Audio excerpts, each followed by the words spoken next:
Finding an app idea that makes money is never the problem.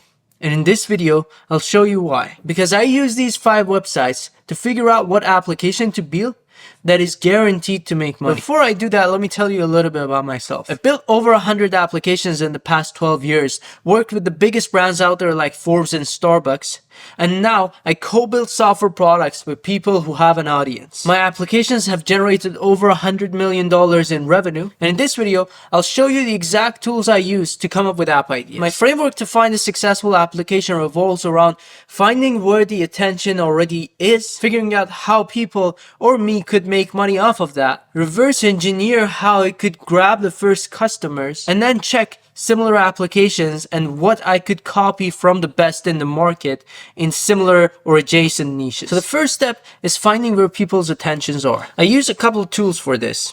The first one is Google Trends. Google Trends shows you exactly what most people are interested in for the past week, months, or year. Another tool I use on top of it is Exploding Topics. Exploding Topics essentially filters out everything else and only shows me the topics that are having a massive boom around them, meaning everybody's talking about it. And the last place I look is TikTok's Creative Center, because it exactly shows me the ads that are highest performing.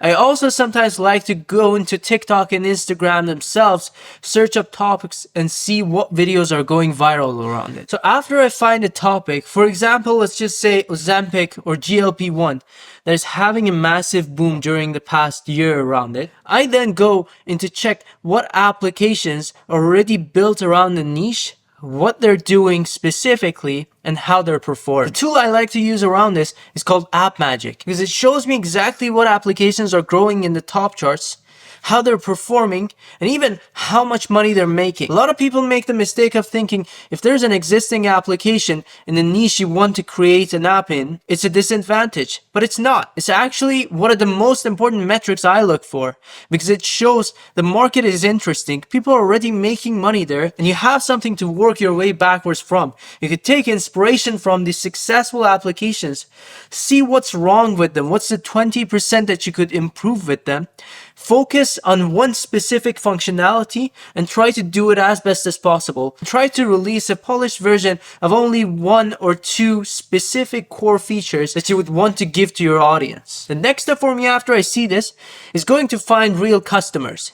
Depending on the type of your application, you could go explore multiple different places. Anywhere from the comments of the posts in social media that have gone viral around that topic, down to Reddit. I go there, I search the topics or questions that my application would solve a problem for, and even set reminders and alerts for myself in those topics. That way, when I take my application out there, I could start either messaging those people or comment my application in those Reddit topics. Of course, you could try advertisement as well. I personally do that because I have a budget to test on the apps I want to build. But if you don't, this is a very good bootstrappy way to get your initial customer. And as the last step, I look at inside the applications that I want to compete with. Ideally, I go out and install them and see how they perform. But if I don't want to do that, there's apps like Screen Design that allows me to see the onboarding and screens of any given application that I want to go and see and get inspired by them. See what they've A/B tested, and instead of me having to redo all that A/B testing again, I could just go and get inspired by what's already working. And that's it. After I do this, I build a landing page that pretends the application exists and take it out there. I have a separate video in my channel around that topic specifically. And in my channel, I show you exactly how I build successful applications repeatedly every single day. So if you want to see more videos on this topic, follow for more.